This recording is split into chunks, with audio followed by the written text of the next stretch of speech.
سئو واقعا نون و آب میشه یا هممون ول متلیم؟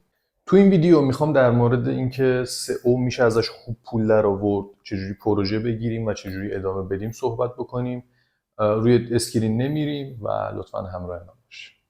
خب رفقا سلام، حالتون چطوره؟ من محمد رضا کرمی ام و خوشحالم از اینکه دارید این ویدیو رو میبینید. امیدوارم که بتونم یه اطلاعات خیلی خوبی در مورد اون چیزی که خودم مسیرش رو شروع کردم رفتم بهتون ارائه بدم. سئو واقعا نون و آب میشه یا نه؟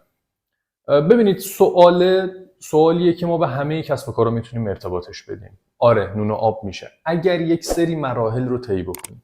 توی اقتصاد ما یه اصطلاحی داریم به اسم لیمویی، کسب و کارهای لیمویی. کسب و کارهای لیمویی چه نوع کسب و کارهایی هستن؟ کسب و کارهایی هستن که ورود بهش راحته. اوکی، و در نتیجه نرخ خروج از اون کسب و کار هم زیاد میشه.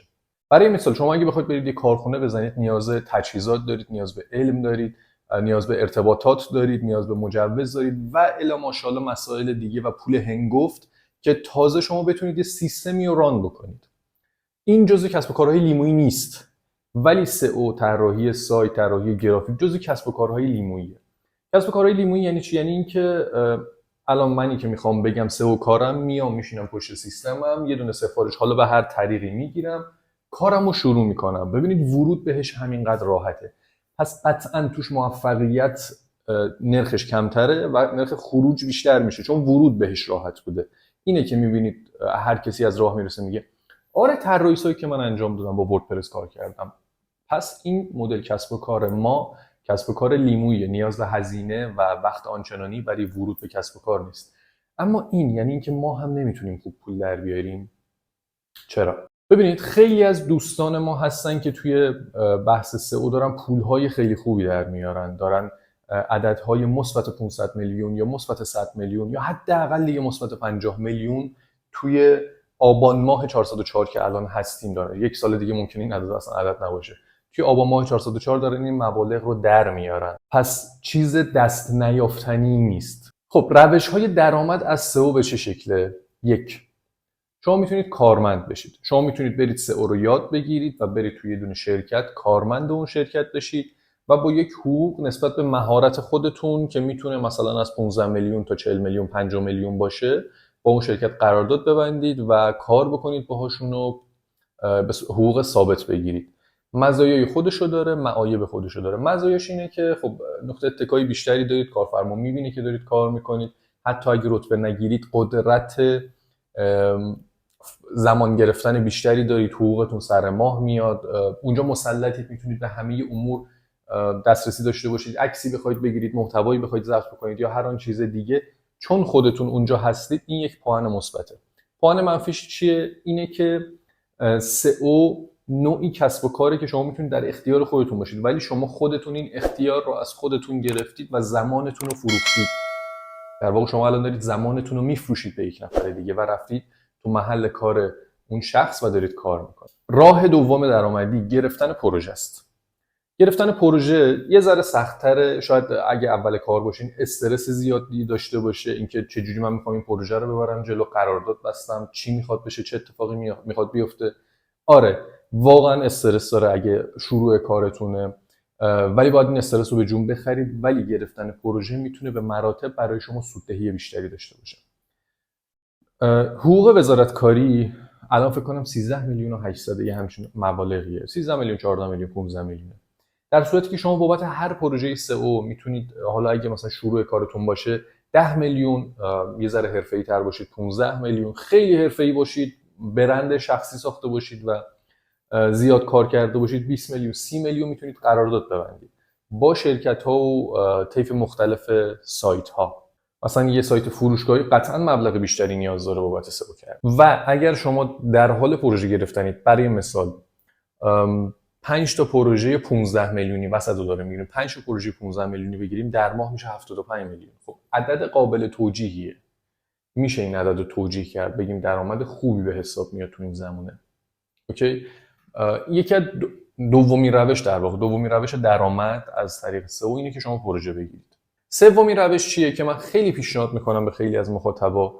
اینه که اگر مثلا پدرتون، مثلا برادرتون یک کسب و کاری داره که استیبل شده، مثلا کارگاه تولیدی داره، کارخونه‌ای داره یا شرکتی دارن، شما بیاید اون رو دیجیتالیش بکنید از طریق سئو. برای مثال ممکنه پدر شما کارگاه تولیدی مخزن داشته باشه، کارگاه تولیدی بلوک داشته باشه، کارگاه تولیدی سیم داشته باشه یا هر اون چیز دیگه. شما میتونید بیاید یه دونه سایت بزنید، علم سئو رو یاد بگیرید و ادامه فرایند پدرتون یا برادرتون یا حالا هر کس دیگه که خودتون میدونید اون رو پیش بگیرید و سایتتون رو از این طریق به درآمد برسونید. درآمد غیر فعال بسیار عالی داره. برند شخصی قوی میتونه واسهتون بسازه، هم وقتتون دست خودتونه، درآمدتون دست خودتونه، مرخصی و رفت آمدتون دست خودتونه. یکی از بهترین گزینه‌ها اگر شرایط رو داشته باشید، یعنی شما از این طریق هم در واقع دارید در طریق سئو الان درآمد جذب می‌کنید. یکی دیگه از راه‌های درآمدی که تقریبا زیر مجموعه همین موضوع هم میشه اینه که شما حتی اگه کسی رو ندارید که حالا بخواد کالایی بفروشه یا چیزی، میتونید سایت شخصی واسه خودتون بذارید. حالا من اسکرین یکی از سایت‌هایی که الان داریم روش کار می‌کنیم و میذارم که ما شروع کردیم. یکی از سایت‌هامونه که داره به درآمد رسیده، در واقع داریم میرسونیمش به درآمد و داریم ازش میفروشیم. یکی از راه‌های درآمدی ما هم انجام میدیم، پروژه هم میگیریم. ولی این هم یکی از راه‌های درآمدی. حالا راه درآمدی ما چیه؟ ما سایت مجله‌ای داریم، توش تبلیغات انجام میدیم یا توش رپورتاج میفروشیم از طریق تسمین و تریبون و یکی از راه‌های درآمدیه. از این طریق هم میتونید یعنی یه دونه سایت شخصی واسه خودتون بیارید بالا و ازش به درآمد برسید. درآمد قابل قبولی هم داره، بستگی به اون نوع سایت شما داره. مثلا شما رپورتاج رو 1 میلیون حوزه نیچ باشید، 1 میلیون تومان بفروشید هر رپورتاج رو، مثلا ماهی 15 تا رپورتاج بفروشید میشه 15 میلیون تومان. در کنار اون خود سایتتون یه سری تبلیغات بگیره، 15 میلیون، 20 میلیون، 30 میلیون، تقریبا 30-40 میلیون تومان درآمد ماهیانه‌تون میشه. یا حتی میتونید سایت فروشگاهی بزنید، از طریق اون رپورتاج هم بفروشید، کالا هم بفروشید یا خدمات بفروشید. اون هم یک مدل درآمدزایی جداگونه‌ای واسه شما خواهد داشت که اون هم قابل قبوله. آخرین چیزی که من میتونم بهتون بگم از طریق سئو آموزش و مشاوره است. یعنی شما میتونید برید سئو رو یاد بگیرید. خیلی از شرکت‌ها هستن که نیاز به مشاوره شما دارن. خیلی از آموزشگاه‌ها هستن که الان سئو داره میره بالا. این تقاضا برای سئو همچنان رو به بالاست. نیاز به مشاوره شما دارن و نیاز به این دارن که شما بهشون یاد بدید، شما بهشون آموزش بدید. میتونید برید تو آموزشگاه تدریس بکنید، میتونید ویدیو ضبط بکنید و دوره آموزشی بفروشید. این دیگه بستگی به مهارت شما، فن بیان شما و موارد دیگه‌ای داره که حالا واردش نمیشیم، بحث ما سئویه. چه جوری بریم سراغ این که بتونیم پروژه بگیریم؟ این یکی از مهمترین چالش‌هاییه که کسب و کار ما رو لیمویی کرده. یعنی خیلی از ماها نمیتونیم پروژه خوب بگیریم. خب من مسیری که خودم طی کردم و بهتون میگم، شاید شما هم دوست داشته باشید از این طریق وارد بشید. یکی از راه‌هایی که شما میتونید به درآمد برسید اینه که اول یه نمونه کار خوب داشته باشید.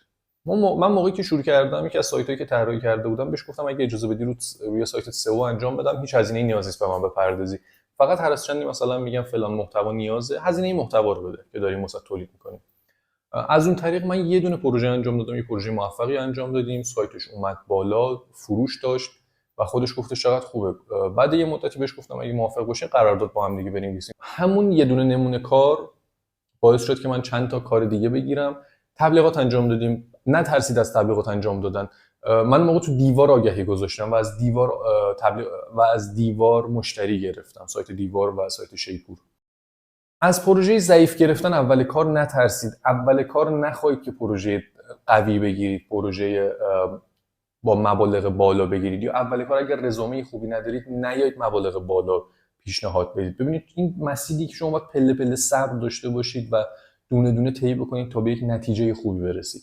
وقتی شما بیاید واسه پروژه اولتون که حالا نمونه کار قوی ندارید، شاید زیاد صحبت کردن از دیدگاه سئو کار با کارفرما رو ندارید، نمیتونید توجیه بکنید، قطعا نمیتونید مثلا مبلغ 30 میلیون تومان 100% نیست، ولی احتمالاً نمیتونید مثلا یه قراردادی با مبلغ 30 میلیون 40 میلیون ببندید.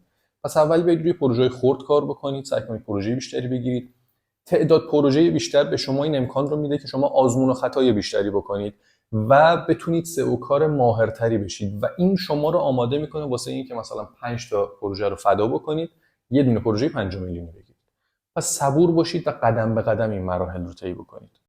دوستان یکی از مهمترین نکاتی که شاید به لفظ خیلی ها گفتن، من هم میگم، ولی چیزیه که من خودم دارم از طریقش درآمد کسب میکنم، خیلی واسه من پرسود بوده و اون ارتباطات قویه. دوستان همیشه سعی بکنید ارتباطات خوبی داشته باشید، نه از بابت اینکه سوء استفاده بخواید بکنید، نه، شما بالاخره باید چند نفر شما رو بشناسن تا شما به بقیه معرفی بشید. تبلیغات دهان به دهان قوی ترین نوع تبلیغات از قرون وسطا و از اوایل خلقت بشر بوده تا به همین الان. یعنی من به یه شخصی مثلا پیشنهاد بدم که فلان کس بهترینه تو این کار، قطعاً تا 90% مسیر بازاریابی طی شده، تموم شده. چون موقعی که داره معرفی میکنه خصوصیات اخلاقی شخص رو، مثلا من میخوام یه نفر رو معرفی بکنم، خصوصیات اخلاقیش رو میگم، مبلغی که دارم بهش پول میدم و میگم. اون وقتی داره به شما زنگ میزنه هم میدونه حدوداً چقدر باید به شما پرداخت بکنه، هم میدونه خصوصیت اخلاقیتون چیه، هم نمونه کارتون تعریفش رو شنیده خیالش راحته. پس احتمال اینکه پروژه رو به شما بده خیلی زیاده. شما وقتی ارتباطاتتون رو قوی میکنید با کارفرمایی که داشتید، یه دوستی در کنار ارتباط رو میسازید، یه سری پوانهای مثبت بهش میدید. من همیشه به کارفرمام پوان مثبت دادم. دم عید مثلا هر سال قبل عید یه سری پوانهای مثبت بهشون میدم برای اینکه به تبلیغاتشون کمک بکنه، واسه سال آینده بهشون برنامه دیجیتالی میدم. یا با رفیق‌هایی که دارید، دوستانی که دارید، بگید که داریم تو این حوزه کار میکنیم. حتی شده واسه خیلی سایت رایگان طراحی بکنید، بذارید قابلیت معرفی شدن داشته باشید. اینا دلیل بر این نیستش که شما دارید مهارتتون رو رایگان میفروشید. دوستان به خاطر اینه که شما باید کانکشن جدید بسازید. کانکشن ساختن مهمترین نکته‌ایه که اصلا مطمئنم خیلی ازش غافلن و دلشون میخواد یه چیزی بگیرن بابت اینکه کانکشن رو بسازن. نه، شما باید یه چیزی رو فدا بکنید واسه اینکه یه چیزی رو بگیرید. شما مهارتتون رو رایگان فدا میکنید و یک کانکشن خوبی به دست میارید. شما ممکنه با یک نفر آشنا بشید که اون یک شخص 10 تا پروژه به شما معرفی بکنه. خب من این وسط مثلا 15 میلیون می‌خواستم بگیرم واسه این سایت طراحی بکنم، 30 میلیون می‌خواستم بگیرم سایت طراحی بکنم، 30 میلیون از دست دادم. ماهی 70 میلیون تومان دارم به دست میارم از طریق این آدم. خب چی بهتر از این؟ پس حتما ارتباطات خوب رو در نظر بگیرید. کلاس‌های آموزشی، نمایشگاه‌های بین‌المللی، اینها جاهاییه که شما میتونید ارتباطات خوبی داشته باشید با کارفرماها، با همکاران خودتون. با همکاران خودتون خیلی ارتباطات خوبی بگیرید. اون موقعی که شروع کردیم خب من ارتباطاتم خوبه، با خیلی از همکارا همکاری کردم، خیلی از همکارا به من پروژه معرفی میکردن، یعنی من رو به عنوان همکار معرفی میکردن، مثلا پروژه سرعت سایت، امنیت سایت، طراحی سایت یا خیلی از موارد دیگه. وقتی شما مهارتتون رو ببرید بالا، مهارت بیشتری بلد باشید و ارتباطات خوبی بسازید، شک نکنید که میتونید پروژه‌های خیلی خوبی بگیرید. اصلا تو این موضوع هیچ گونه شکی نکنید. آخرین نکته در مورد اینکه چجوری پروژه بگیریم اینه که برند شخصی خودتون رو بسازید. دوستان برند شخصی ساختن مسئله‌ایه که باعث میشه شما بتونید پول‌های خوبی در بیارید. وقتی شما برند شخصی نساختید، برند شخصی منظورم نیست برید سوشال مدیا بزنید یا مثلا سایت بزنید، اینها یه قسمتی از برند شخصیه. اون شخصیتی که شما خودتون رو باهاش به بقیه معرفی کردید، مثلا آقای ایکس بسیار منظمه، بسیار کاربلد، مرتب میاد میره، نمیدونم نوع صحبت کردنش خوبه، پول خوبی هم ولی میگیره واسه پروژه هاش، ولی پروژه هاش هم جواب میده. ببینید این الان یک برند شخصی بی‌نظیر تولید شده واسه این آقای ایکس. یعنی برند شخصی صرفا این نیستش که من بیام برم یه دونه سایت بزنم واسه خودم، یه دونه لینکدین بزنم، یه اینستاگرام بزنم. اونها یک قسمتی از بازاریابی برای برند شخصیه. ولی در کنار این حتما یک سوشال مدیایی داشته باشید، یه دونه، دو تا، هر چقدر که توان تولید محتوا دارید، 3 تا بتونید خودتون رو پرزنت بکنید، یعنی یه چیزی داشته باشید برای ارائه. در آخر اگر بخوام یه توصیه بهتون داشته باشم واسه اینکه توی این کسب و کار لیمویی که خیلی‌ها به راحتی واردش میشن و خیلی‌ها به راحتی از توش حظ میشن، بتونید دوام بیارید و بتونید ادامه بدید، اینه که دوستان در مسیر آموزش باشید. اصلا بابت آموزش دیدن هیچ گونه خصاصتی به خرج ندید. میخواید پول بدید بخرید، میخواید رایگان وقتتون رو بذارید ببینید. هر شخصی ممکنه یه دونه نکته، یه دونه تجربهش شما رو متحول بکنه. شما هر چقدر هم فکر میکنید که سئو بلدید، ممکنه یک نکته از یک شخص باعث بشه که شما رشد بی‌نظیری توی کسب و کارتون داشته باشید. این چیزیه که من بارها و بارها تجربهش کردم. حتما دوره‌های آموزشی رو ببینید، حتما توی کانال‌های یوتیوبی بچرخید و آموزش‌های جدید سئو رو دنبال بکنید. همیشه لطفاً به روز باشید. سئو علم روزه. سئو علمیه که اگر 1 ماه ازش غافل باشید قطعاً به اندازه 1 سال عقب میمونید از این علم.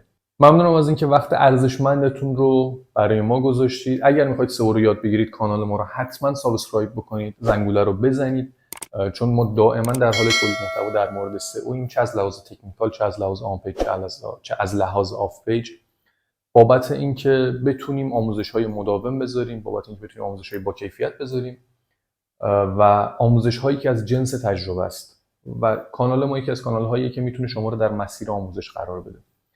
ممنونم از اینکه وقت ارزشمندتون گذاشتید تا انتهای ویدیو رو نگاه کردید. اگر سوالی چیزی داشتید کامنت بذارید، حتما جواب میدم. اگر نیاز به آموزش خاصی بود حتما بگید که واسهتون ضبط بکنم. مرسی از وقتی که گذاشتید.